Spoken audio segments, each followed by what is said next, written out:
Take a close look at the cat. For inside this tiny hunter is the heart of an animal that's roaring in to number 10 in the countdown.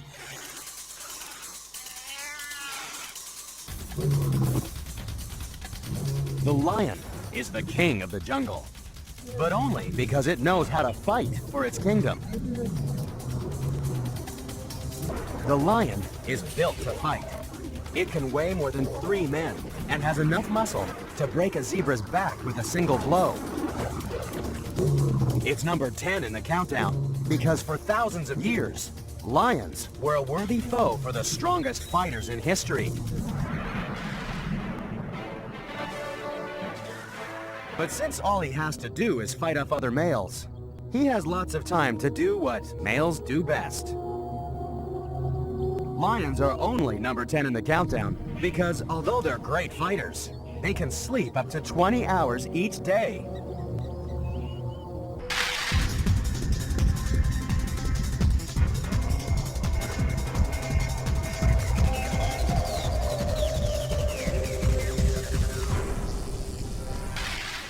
At number 9 in the countdown is a truly extreme fighting machine, with armor plating outside and high explosive inside.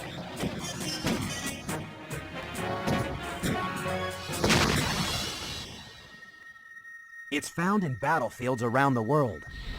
You just have to know where to look. Blasting its way into number 9 in the countdown is a bug with a bomb in its butt. The bombardier beetle gets its name because it blasts boiling hot toxic chemicals out its backside.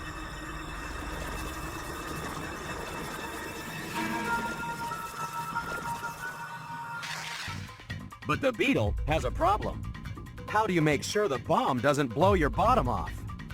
The secret lies in keeping the two explosive ingredients well separated. In one gland, it stores hydrogen peroxide, a potent chemical we use as rocket fuel. It squirts a little into a reaction chamber and then adds enzymes. The result is explosive. The beetle can fire this cannon 700 times a second. And by strange coincidence, this kind of explosion was found in a very different kind of bug.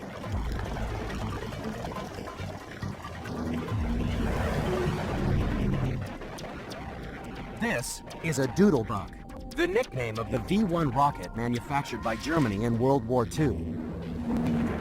These flying bombs were powered by an engine that bore an uncanny resemblance to the bombardier beetle's backside.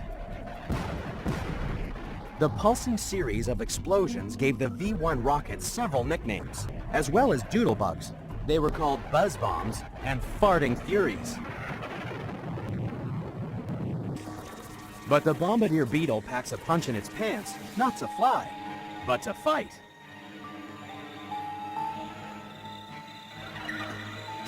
Thanks to this secret weapon, the spider ends up with a burnt face full of toxic chemicals, while the beetle lives to fight another day. We've fought our way past the first 2 contenders, but we've still got to wrestle with animals that are so strong they can bring an army to their knees. Get ready for a real knockout. Next on The Most Extreme.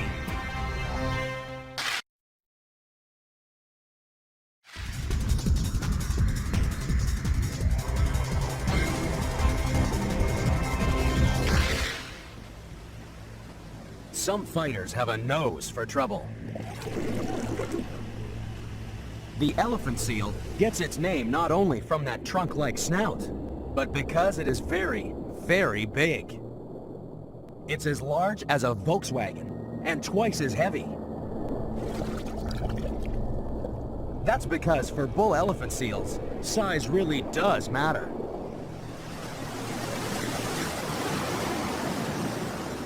For when it comes to throwing their weight around, nothing can compare with an elephant seal.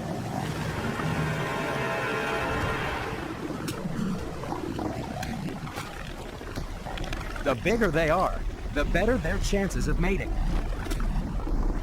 A bull fights to control the beach, because on the beach is his harem.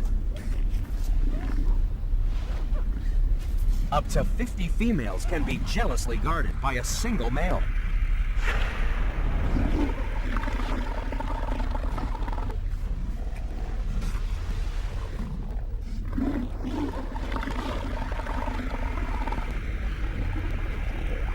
But it's not easy looking after all those females.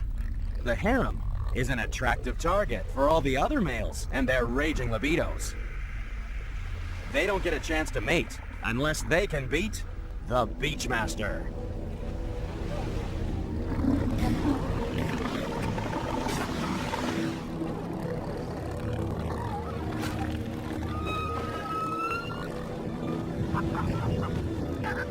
As well as being incredibly fat, bull elephant seals have developed a thick callus chest shield as protection against all the pushing and shoving.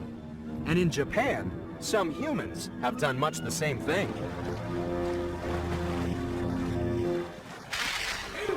There's no weight class in sumo wrestling, so just like elephant seals, bigger is usually better.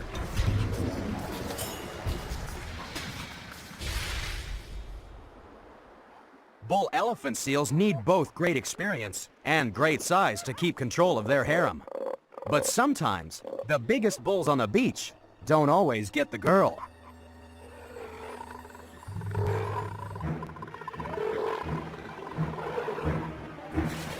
A sneaky male will wait for the Beachmaster to have his hands full with the latest challenger. Then, he makes his move.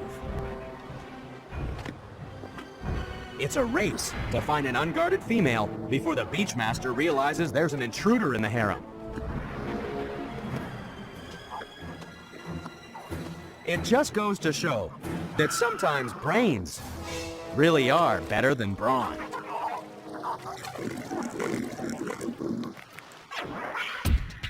If you thought battling bulls, beetles with bombs, and lazy lions were great fighters, coming up is a bug that's a kung fu master. That's next on the most extreme.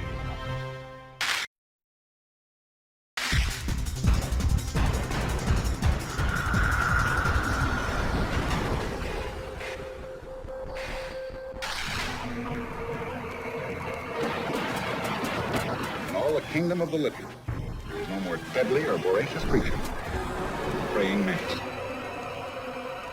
We're lucky the praying mantis only grows to enormous size in horror movies, because this really is one bad bug. It's number 7 in the countdown, because this fighter strikes with lightning speed.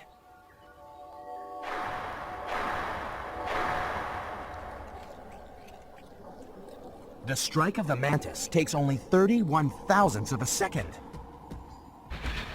It can catch not only insects, but soft-shelled turtles, mice, frogs, and birds.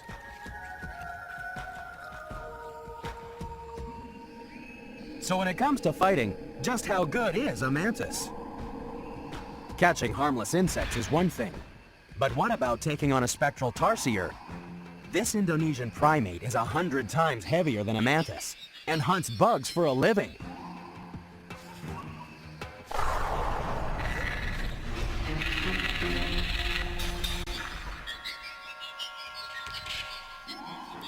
If a mantis can fight off a hungry hunter like the tarsier, it's not surprising that some humans have tried to copy its moves. Welcome to Kung Fu, mantis style.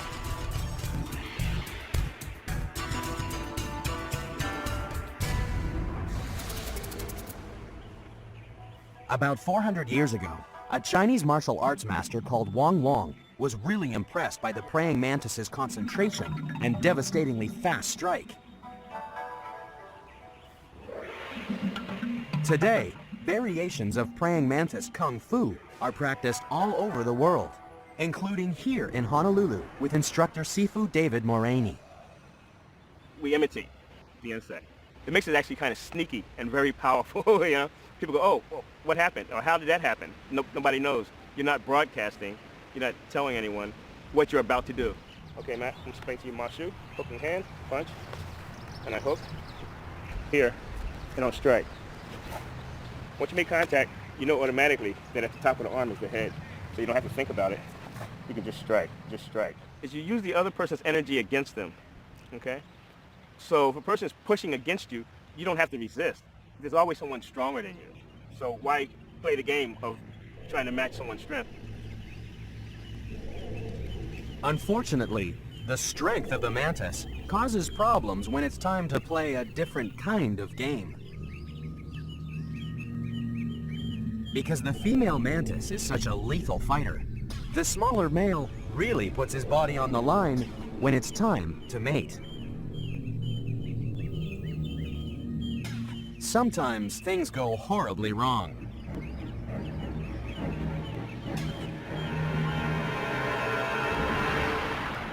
Fortunately, the male can continue copulating without its head.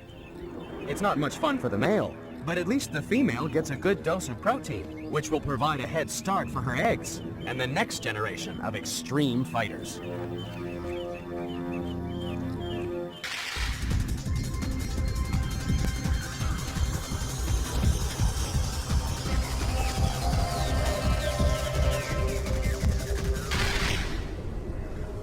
To find number 6 in the countdown, you have to travel to the frozen wastes of the Arctic.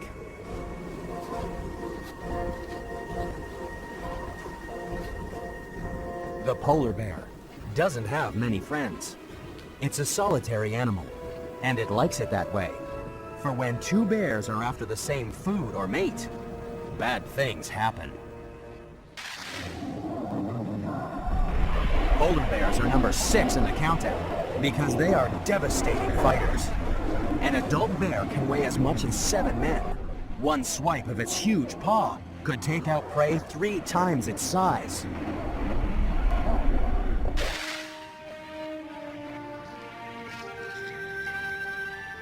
There's really only one animal that could take on a polar bear and win, and that's another polar bear. They're just too big and too fast. So it's no wonder the bear was an inspiration for a group of human warriors.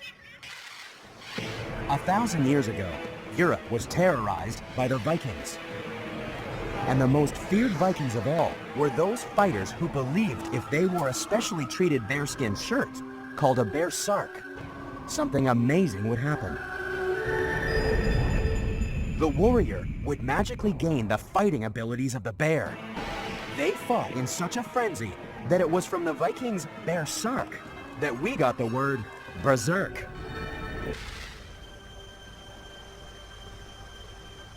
The terrible fighting abilities of the bear still fascinate people today. But luckily for the polar bear, now when people go berserk, they don't need a bearskin shirt. Coming up are animals whose power will knock your head off, and whose stink will clear the streets. That's next on The Most Extreme.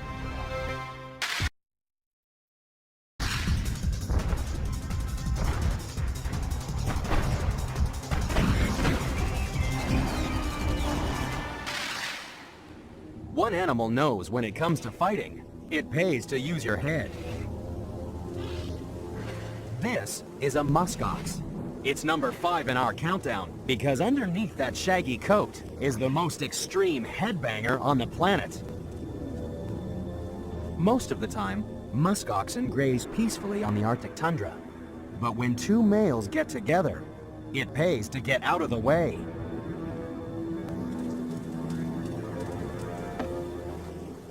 This tooth-rattling collision would kill a human, yet males will charge at each other up to 20 times or more during a fight.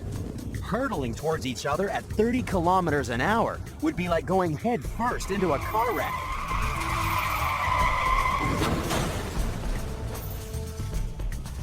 Muskoxen survive their head-on crashes because they're the biggest boneheads on the planet. There's 10 centimeters of horn and 7 centimeters of bone directly over the brain in the area of impact. Humans don't have this cushioning, which can be a problem on a different kind of field. Today, Only a special breed of warrior charges headfirst into the opposition. Football players can collide at 25 kilometers per hour.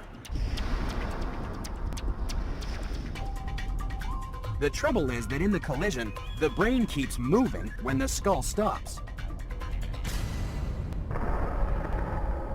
When the brain crashes into the skull, we get concussed because the impact damages the delicate nerve tissue.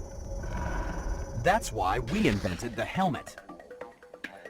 By absorbing the shock of impact, it helps protect the brain. Jousting may be child's play for the muskox, but when our next contender fights, it's a family affair.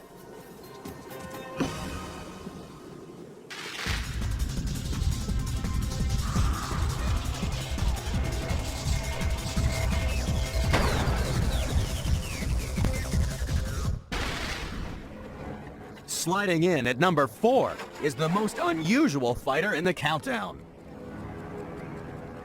Here at Orana Park in New Zealand, they've had to build a moat to keep this contender contained. For while this animal can't swim, it can fight.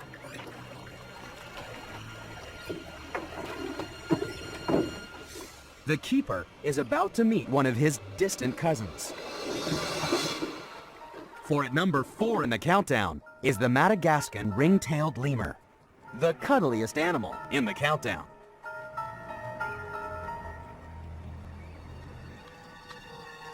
But looks can be deceiving, for these primates have turned war into a fight for the whole family. These lemurs are marching to battle, and it's women and children first. That's because in a lemur troop, it's the females that are large and in charge. So in a fight for their territory, the females and their babies are in the front line.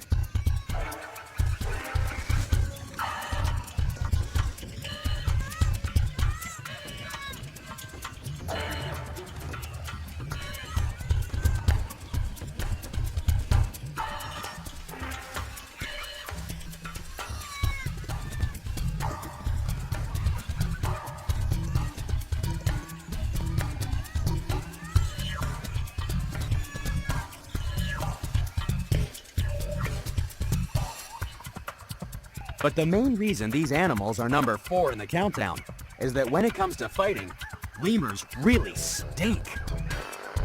First of all, they mark their territory using special scent glands on their wrists.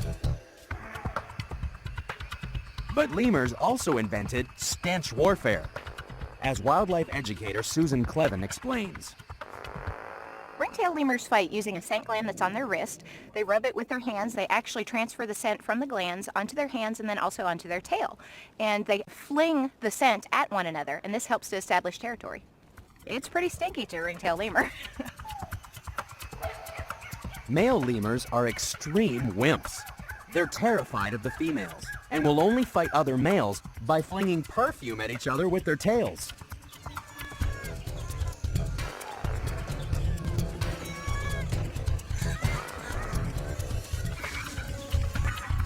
It's an extremely safe way of fighting, and it's found its way into the research laboratories of the U.S. Department of Defense.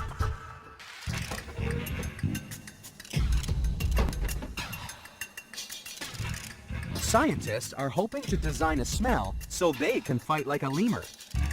But nobody will wear this perfume on their wrist because researchers aim to invent the worst smell in the world. Imagine if you could use smell as an offensive weapon. You could clear the streets in no time if you dropped the ultimate stink bomb. And unlike rubber bullets and tear gas, the only thing a stink bomb would hurt is your nose. It seems that bad smells are big news for more than just the lemur. If you think you smell stronger than a pungent primate, butt heads better than a muskox, or can go toe-to-toe with a polar bear, then get ready for a hell of a fight when you take on the devil himself.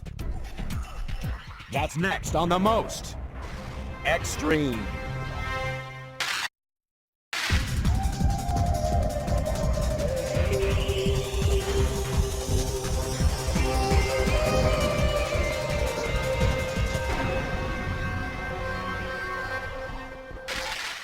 When traveling in Tasmania, never, ever pick a fight with the devil.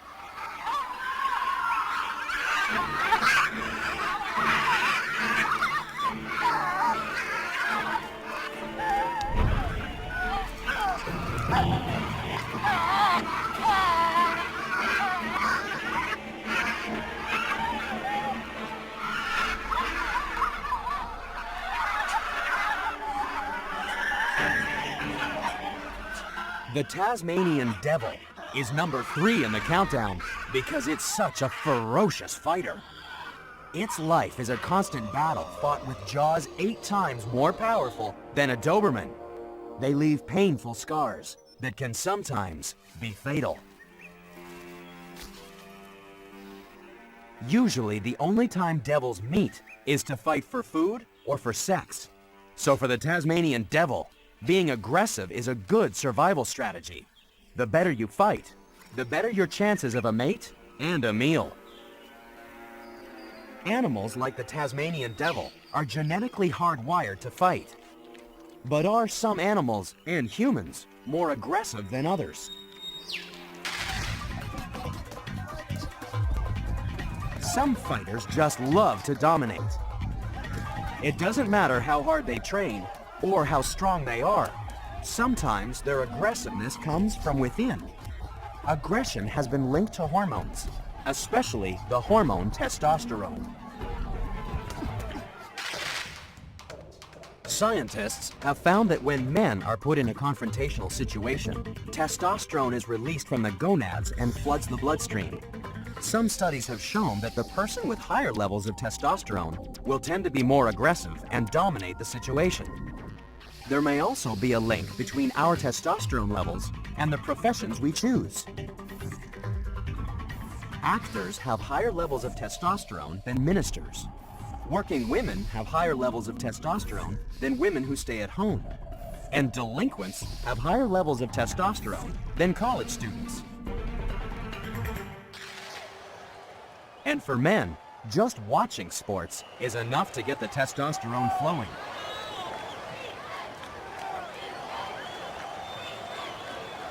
If you support the winner, you could have testosterone levels twice their normal levels.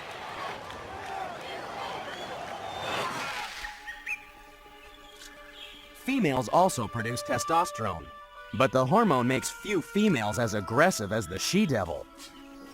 This female has decided that her mate's been mooching around her burrow for too long. It's time to take out the trash.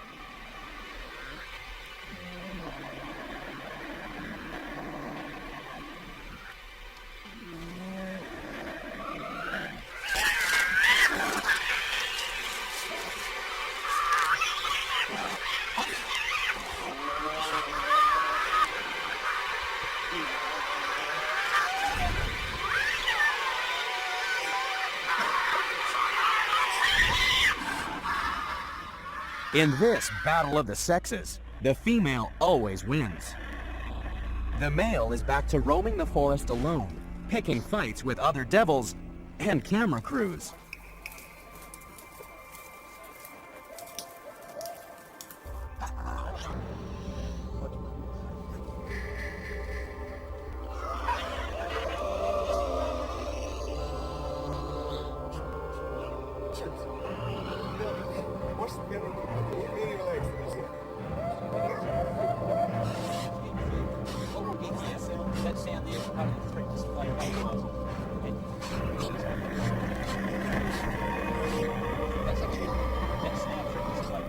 This little marsupial may be one hell of a fighter, but our next contender makes even the devil look positively angelic.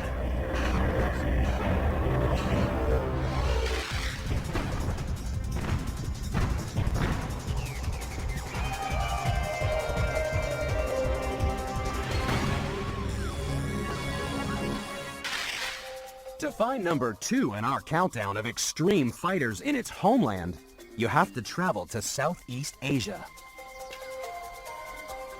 Once, these fighters were found in the shallow, dirty waters of irrigation ditches and rice paddies. That's because number 2 in the countdown is a fish. It doesn't look much like a fighter, but its scientific name, beta splendens, translates as beautiful warrior.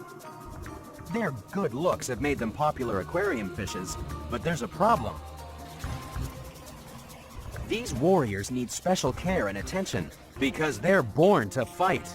They're so aggressive that they have to be kept in solitary confinement, according to Los Angeles beta breeder Faith. The main challenge that us beta breeders have is the fact that we have to deal with this aggressive behavior and isolate all of these fish. It causes us a lot of logistic problems. We have to have thousands of jars. Each fish has to be in a separate jar. And if they did not have that aggressive behavior, it would certainly make our hobby a lot easier and more enjoyable. Bettas are number 2 in the countdown because if you put 2 males in the same tank, they'll use their razor-sharp teeth to rip each other to shreds. The loser can sometimes bleed to death.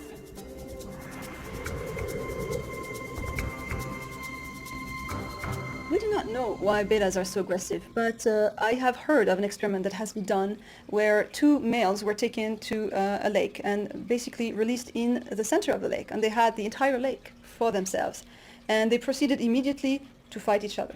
So we conclude that this is not a matter of territory or space, because they had an entire lake and it was a new territory for them. It's a matter of alpha dominance. In each tank you'll have one fish, female or male, that will be the alpha fish. And as long as a fish is in there, it'll keep everybody in line. If you remove that fish, everybody else fights. So there, it suggests that there's an alpha dominance that needs to be established. And it's this alpha dominance that gave these beautiful warriors another name. For these are the legendary Siamese fighting fish. In Thailand, fish fighting was once a popular sport. People placed bets on which warrior would survive the battle, just like in the Colosseum of ancient Rome.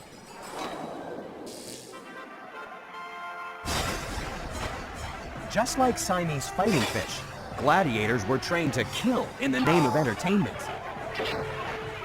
Gladiators were the rock stars of their day.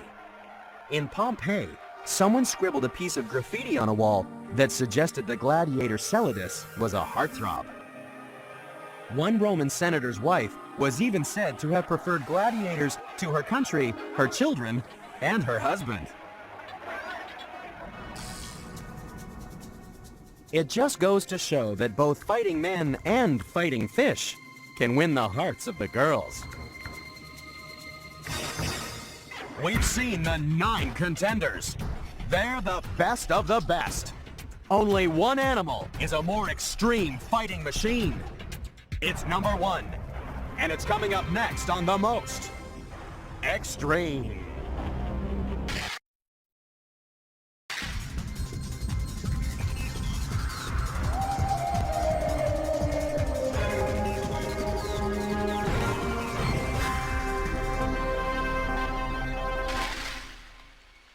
In the frozen forests of Northern Europe, the most extreme fighters on the planet sit in a fortress waiting for spring.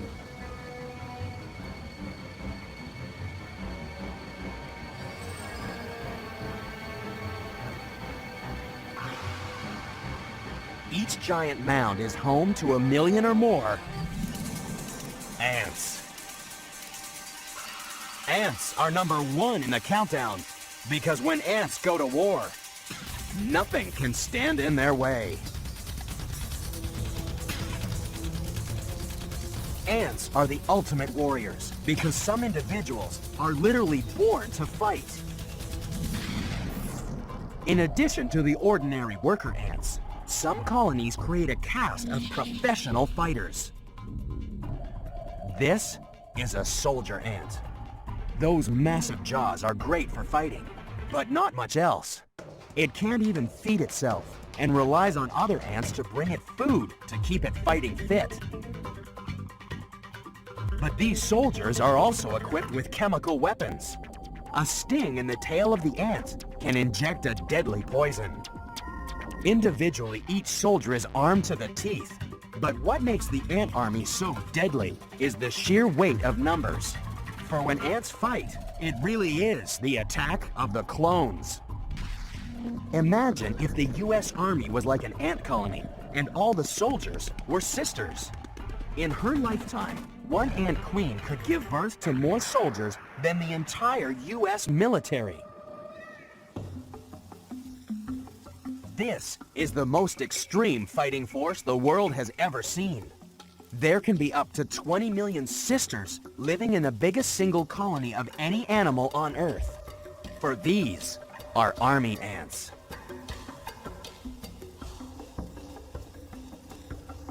These soldiers are such terrifying fighters that anything that gets in their way is in big trouble, according to Jane Stevens from the St. Louis Zoo.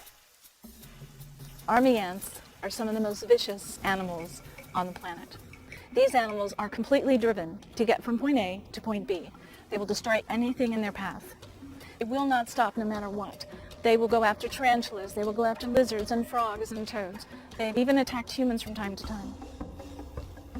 But ants also attack ants.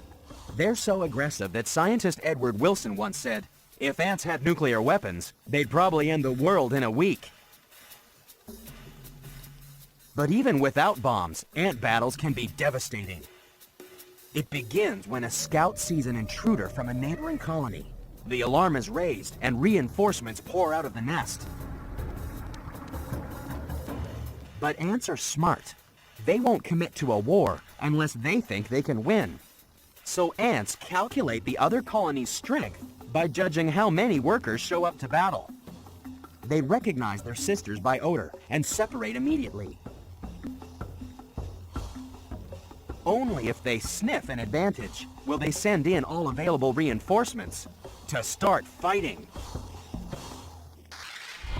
Just like human wars, the worst defeats occur when one side has miscalculated the strength of their opposition.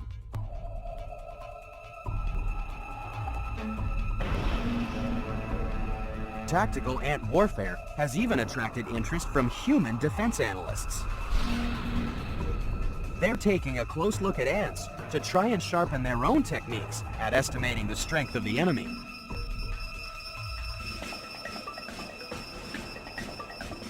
For the ants that get it wrong, the results are devastating. Their colony can be completely overwhelmed.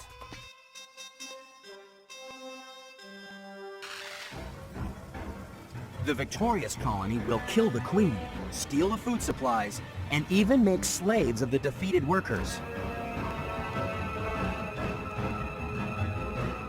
To try to prevent the devastation of their colony, one race of Asian ants has developed the ultimate warrior.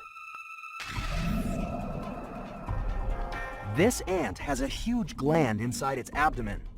In extreme combat, it will rupture its own body wall, causing the gland to explode.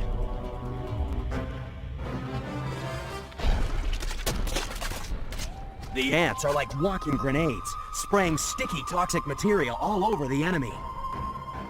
These extreme fighters make the ultimate sacrifice to protect their colony.